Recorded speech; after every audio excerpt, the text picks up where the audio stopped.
Hello friends, आज हम आप लोग के लिए लेकर के आए हैं त्रिकोणमिति, जो आप लोग को जो बहुत ही बेहद पसंद आएगा। आज हम लोग त्रिकोणमिति के बारे में जानेंगे। ठीक है दोस्तों, तो आइए आप लोगों को बताते हैं। एक चीज़ हमेशा ध्यान में रखिएगा दोस्तों कि त्रिकोणमिति हमेशा राइट एंगल पर आधारित है। ठीक है, इसमें राइट एंगल बनाते हैं। ठीक है, और यहाँ पर जो ऊर्ध्वाधर और जो क्षैतिज जो एक दूसरे पर जहाँ मिलते हैं वहाँ पर 90 डिग्री का एंगल बनता है। इसको नाम रख देंगे बी ए बी सी। ठीक है, यहाँ पर 90 डिग्री। ये जो सबसे जो इसको ए और सी को सबसे बड़ी भुजा बोलते हैं। क्या बोलता है? सबसे बड़ी भुजा, जिसको हम लोग लिखते हैं कर्ण। क्या लिखते हैं? कर्ण लिखते हैं। इसको जो ए बी है इसको बोलते हैं लंब। क्या बोलते हैं? लंब। और ये जो बी सी है इसको हम लोग बोलते हैं आधार। क्या बोलते हैं? आधार बोलते हैं। ठीक है, ये त्रिभुज का सबसे बड़ी भुजा कहलाती है। एसी जो है ये त्रिभुज का सबसे बड़ी भुजा कहलाती है। ठीक है दोस्तों, तो इसी पर आधारित सब त्रिकोणमिति है। ये हमेशा इसको ध्यान में रखिएगा। अब देखिए यहाँ बताते हैं कि इसके लिए एक सूत्र है कि कर्ण का स्क्वायर बराबर लंब का स्क्वायर प्लस आधार का स्क्वायर होता है। ठीक है, इसको अगर अंग्रेजी में लिखना होगा शॉर्ट ट्रिक यानी छोटा मतलब नाम में, तो इसको लिखते हैं के का स्क्वायर बराबर एल स्क्वायर प्लस ए स्क्वायर। ठीक है, ये एक फार्मूला है। ये फार्मूला कब लागू होता है? बाय द वे कोई पूछ देता है कि अगर ये बताइए कि ये त्रिभुज में ABC एक त्रिभुज है, इसमें AB का मान 4 दिया है और BC का मान 3 दिया है, तो AC का मान बताइए। तो इस सूत्र के माध्यम से आप इसका मान निकाल लेंगे। कैसे? देखिए, ये कर्ण, इसको क्या बोलते हैं हम कि AC को क्या बोलते हैं? कर्ण बोलते हैं। AC को क्या बोलते हैं? कर्ण। तो ये कर्ण का मान हमें नहीं पता है, यानी कि कर्ण का मान कर्ण का स्क्वायर हो गया। अब L का मान, इसको क्या बोले थे? इसको हम क्या बोले थे? लंब। इसको क्या बोलते हैं? लंब। तो लंब का मान हमें दिया है कितना? 4। तो 4 का स्क्वायर हो जाएगा। ठीक है, लंब का मान कितना हो जाएगा? 4। अब प्लस ये BC क्या है? BC है आधार। तो आधार का मान कितना होगा? 3, यानी 3 का स्क्वायर हो जाएगा। ठीक है दोस्तों, यानी कर्ण का स्क्वायर बराबर 4 का पावर 2, यानी 4 का स्क्वायर कितना होगा? 16 होगा। फिर प्लस 3 का स्क्वायर कितना होगा? 9 होगा। तो कर्ण स्क्वायर बराबर 16 9 कितना हो जाएगा? 25 हो जाएगा। कितना हो जाएगा? 25। जो 25 को क्या लिख सकते हैं? 5 का स्क्वायर लिख सकते हैं। 5 का स्क्वायर।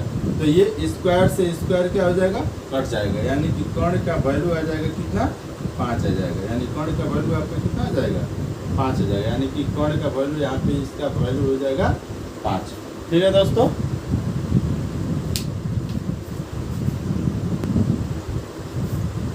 अब थोड़ा सा आगे आते हैं। क्या कि अब ये बताएंगे आप लोगों को कि त्रिकोणमिति के ये जो होता है, ये समझिए कि ये पिता हो गया।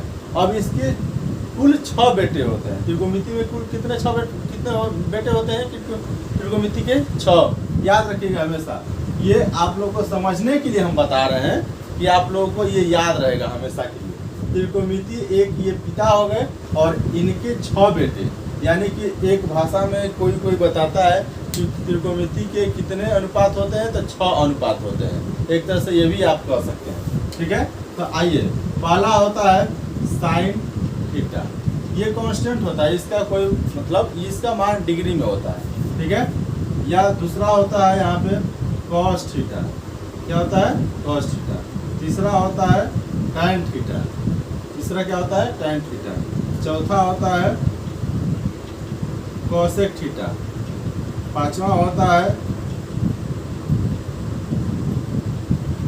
सेक थीटा और छठवां होता है कॉट थीटा। ठीक है दोस्तों, इसका मान जब निकालना होगा तो इसके लिए एक साधारण सा सूत्र लेकर के आए हैं कि आप लोगों को बताएंगे और बहुत ही बेहद पसंद में आएगा आप लोगों को। हम आप लोगों को बताएं कि त्रिकोणमिति के कुल कितने अनुपात होते हैं, 6। जिसे देखते हैं इसके लिए एक शॉर्ट मतलब अच्छा सा सूत्र होता है कि sine theta cos theta tan theta. तो इसके लिए हम इसको बोलेंगे लाल बटा में कक्का, लाल बटा में कक्का। ये आप लोगों के लिए याद करने के लिए अच्छा सा सूत्र है कि आप लोगों को जल्दी याद हो जाएगा और आप लोगों को बहुत दिनों तक याद रहेगा। ठीक है, तो इसको हम अपने भाषा से इसको मतलब अपने भाषा में बनाए हैं कि हमेशा के लिए याद हो जाएगा आप लोगों को। लाल बटा में कक्का यानी कि देखिए ये अभी आप लोगों को इसका मतलब बताएंगे कि ये जो पहला है ये साइन का मान होगा। किसका होगा? साइन का। यानी कि साइन का अगर मान निकालना होगा तो साइन थीटा बराबर सूत्र लिखेंगे L बटा में K। L का मतलब होता है लंब, L का मतलब क्या होता है? लंब। और बटा में K का मतलब अभी बताया हम आपको कर्ण, K का मतलब कर्ण होता है। ठीक है दोस्तों, फिर उसी प्रकार ये कॉस थीटा है तो कॉस थीटा यानी कि ये पहला नंबर पर है तो पहला नंबर ये हो गया, ये दूसरा नंबर पर है तो इसमें का ये दूसरा नंबर ले लेंगे यानी दूसरा नंबर। यानी कॉस थीटा बराबर लिखना होगा आपको, कॉस थीटा बराबर तो क्या लिखेंगे? कॉस थीटा बराबर आधार ए बटा में क्या लिखेंगे? के, ए बटा में के। यानी ए से हो जाएगा आधार और के से हो जाएगा कर्ण, के से हो जाएगा क्या चीज? कर्ण। अब आ गया तीसरा, ये तीसरा नंबर पे टैन थीटा है यानी कि टैन थीटा बराबर लिखेंगे, टैन थीटा बराबर लिखेंगे एल बटा में ए यानी एल बटा में ए यानी एल से हो जाएगा लंब और बटा में ए से हो जाएगा आधार, ए से हो जाएगा आधार। ठीक उसी तरह याद रखेंगे आप लोग कि साइन का अपोजिट यानी उल्टा, साइन का अपोजिट होता है कोसेक, कोस का अपोजिट होता है सेक और टेन का अपोजिट होता है कॉट। ये एक दूसरे के अपोजिट यानी उल्टा होते हैं। क्या होते हैं? उल्टा। तो जब इसका उल्टा ये हुआ, इसका उल्टा ये हुआ, इसका उल्टा ये हुआ तो इसके सूत्र का भी हम क्या कर देंगे? उल्टा कर देंगे। क्या कर देंगे? उल्टा कर, यानी कि नीचे का जो भी मान होगा ये ऊपर आ जाएगा और ऊपर का जो भी मान होगा ये क्या हो जाएगा? नीचे आ जाएगा दोस्तों। ठीक है, तो उसी तरह जैसे इसको हल किए हैं इसका वैल्यू सूत्र पर, उसी तरह इसको कर देंगे। यानी कि कोसेक थीटा एक नंबर पर है तो इसका एक नंबर पे क्या हो जाएगा?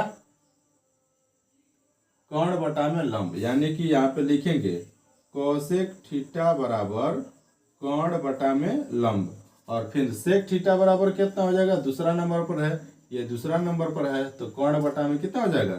कर्ण। यानी कि सेक थीटा बराबर कर्ण बटा में आधार। ठीक है, और ये हो जाएगा कॉट थीटा, तीसरा नंबर पर है तो इसमें का ये तीसरा नंबर ले लेंगे यानी कि कॉट थीटा बराबर हो जाएगा आधार बटा में लंब। ठीक है दोस्तों, तो आप लोग को समझ में आया होगा।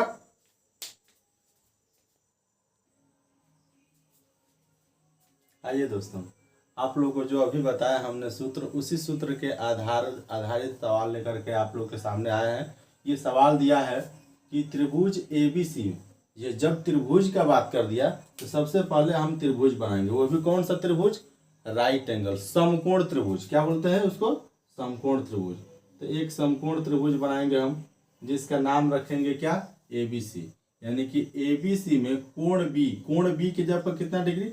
यानी कि यहाँ पर जो 90 डिग्री बन रहा है यहाँ पर हम इसका नाम रखेंगे B और यहाँ A रख देंगे, यहाँ C रख देंगे, या आप यहाँ भी A यहाँ C रख सकते हैं, कोई दिक्कत नहीं है।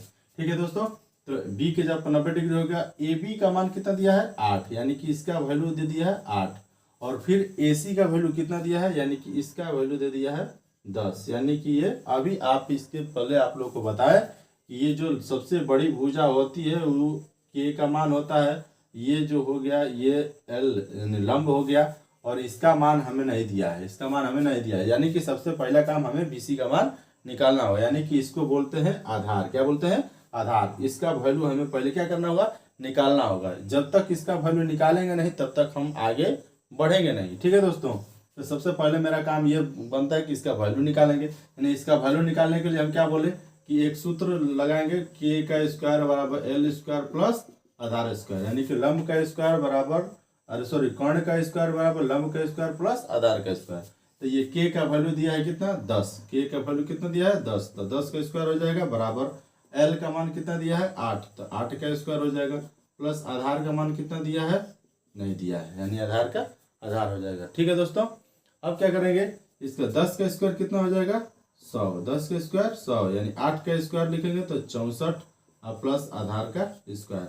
अब क्या होगा, यानी कि ये 64 प्लस में है, इसको इधर लाके माइनस कर देंगे, यानी कि 100 में से 64 घट जाएगा, इधर आधार का स्क्वायर बचेगा, इधर हो जाएगा कितना 36, कितना हो जाएगा 36, तो 36 बराबर आधार का स्क्वायर।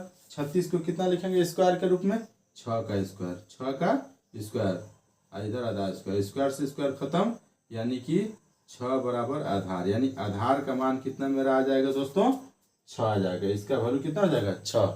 अब देखिए, अब वैल्यू आपका पूछा है किसका, इसका वैल्यू पूछा है आपका कि साइन ए, यानी किसका मान पूछा है साइन ए का वैल्यू। तो साइन बराबर अभी इसके पहले हम बताए थे, साइन बराबर क्या बताए थे लाल बटा में कक्का, लाल बटा में कक्का, यानी कि पहला वैल्यू होता है साइन का, तो लाल यानी कि साइन ए बराबर एल बटा में के होगा, एल बटा में के, यानी लंब बटा में कर्ण, लंब बटा में कर्ण। अब देखिए एक चीज हमेशा दिमाग में रखिएगा कि जिस एंगल का मान देता है, जिस एंगल का मान आपको, ये चीज हमेशा दिमाग में बैठाइएगा कि जिस एंगल का मान आपसे पूछेगा उस एंगल के ठीक सामने वाला मान आपका लंब का होता है। भले ही ये दिया है, भले ही ये पहले से दिया है, हमने डिनोट कर दिया है, लेकिन एक चीज हमेशा दिमाग में रखिएगा कि जिस एंगल का मान आपको निकाल के देगा, निकालने के लिए, तो उस एंगल के ठीक सामने वाला वैल्यू होता है लंब का। किसका वैल्यू होता है लंब का, यानी कि एल बराबर 6 लिखेंगे, और कर्ण का मान कभी बदलता नहीं है, हमेशा वही रहता है, यानी कर्ण का मान हो जाएगा 10, कर्ण का मान हो जाएगा 10, तो साइन ए का वैल्यू हो जाएगा कितना 6/10, इसको कटा भी सकते हैं। ठीक है दोस्तों, अब देखिए आगे, अब दिया है कॉस ए, कॉस ए का वैल्यू हो जाएगा, कॉस ए का मान कितना हो जाएगा आधार बटा में कर्ण, आधार बटा में कर्ण, आधार का मान कितना हो जाएगा, जब ये लंब हो गया तो ये वाला क्या हो जाएगा आधार हो जाएगा। ठीक है, तो आधार का मान हो जाएगा 8/10। ठीक है, अब अगला क्वेश्चन है कितना tan ए, tan ए का मान कितना दिया है लंब बटा में आधार, लंब बटा में आधार, तो लंब का मान हो जाएगा 6 और आधार का मान हो जाएगा 8। ये आपका आंसर निकल करके आ गया। ठीक है दोस्तों, अब मेरा वीडियो अच्छा लगे तो सब्सक्राइब कीजिए और मेरा वीडियो को आगे बढ़ाने की कोशिश कीजिएगा, लाइक कीजिए और शेयर कर देते तब और अच्छा लगता है। ये क्वेश्चन आप लोग के लिए है, ये क्वेश्चन आप लोग को हल करके इसका आंसर बताना है कमेंट बॉक्स में। जो दिया है त्रिभुज ए बी सी में कोण बी बराबर 90 डिग्री, ए बी बराबर 3 सेंटीमीटर, ए सी बराबर 5 सेंटीमीटर, तो tan सी और sin सी का वैल्यू आपको बताना है। ये क्वेश्चन आप लोग के लिए जो इसके पहले हमने क्वेश्चन समझाया है सेम टू सेम उसी के आधार पर ये क्वेश्चन आप लोग को दे रहे हैं। इसका आंसर कमेंट बॉक्स में जरूर दें और मेरा वीडियो अच्छा लगे तो लाइक कीजिए, सब्सक्राइब कीजिए और शेयर कर देते हैं तब तो और अच्छा लगता है। ठीक है, धन्यवाद।